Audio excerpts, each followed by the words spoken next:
Hello, it is Dewana, the founder of Special Shades of Color, and today I wanted to just discuss a situation that happened at the grocery store. It was about a month ago, and so CJ and I were at the grocery store, and we were turning the corner with the cart, and another lady was turning the corner with her son. We almost ran into each other with the baskets, and so we're like, oops, sorry, apologize to each other. And her son, he was about the same age as CJ, he looked at CJ and said, "Hi, how are you?" And as small as that little encounter was between CJ and a peer, it meant the world to me because that has never happened before. Typically, you'll see small children or even children CJ's age, they'll stare at him, they'll kind of gawk at him, or they'll whisper or touch their mom or dad and, ask them questions. But you never see a child, and I've never experienced it with CJ, where a child will actually just say hi, just like he was a typically developing child. And so, as a mom, my heart was like, ooh, ooh, ooh. And I called my mom and I called a friend to let them know what happened. And so it led me to thinking, wow, what can we do as parents to encourage our kids to exchange dialogue or treat others the same or equally? And I know a lot of times this goes hand in hand with even ethnic diversity or anything. But just teaching our kids, I think it's really important to teach our kids that everyone is different in some way, shape, or form.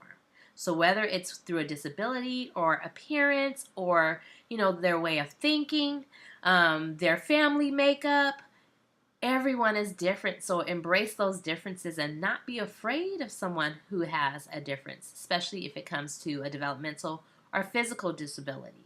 Some ways that you really can teach your child to embrace another child with disabilities is to maybe pick up a book, that has a story about a child with a disability that teaches a lesson, or videos, or just having that conversation that children in the world exist that may not be able to function just like you, or may have some type of social issue, or maybe a physical disability, and just allow them to be exposed to the disabilities that are out there. Let them know, teach them what's out there so they won't be fearful.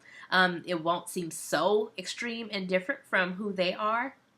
Also teach them about the fact that children with special needs, they want the same love, attention, the same friendships. They enjoy the same things just like your child.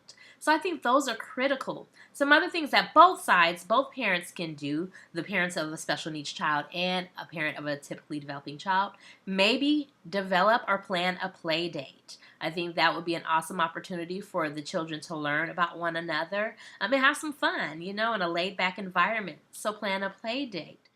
Another thing that schools do very well is that they create a buddy system between the special education classrooms and their regular classrooms so that kids can, build friendships. They can help each other out during the day. A lot of times they participate in some of the social activities at the school together, and it just creates a really nice bond as well as awareness and exposure to kids with special needs. So I think that's an awesome thing that the schools do. So I just encourage you, create play dates. Teach your kids about disabilities and children with disabilities.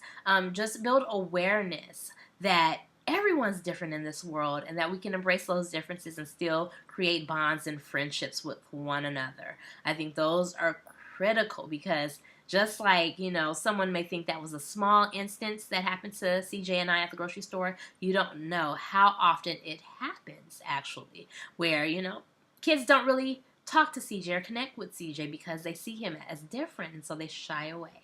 So I just thought that was awesome that boy that was the same age as CJ really just, hey, hi, how are you? It was just no thought about it. He just did that, and I thought that was awesome. So tell me, what are some things you can do, or what have you done to facilitate building friendships and relationships amongst your child and maybe a special needs child, or vice versa? your special needs child with a typically developing child. So let me know. On my website, www.specialshadesofcolor.org, you can actually comment below the video and let me know some things that you've done to foster relationship building and friendship building between children. Thank you so much, and I look forward to doing more videos. You know, I'm going to cover every topic under the sun, so look out for more videos.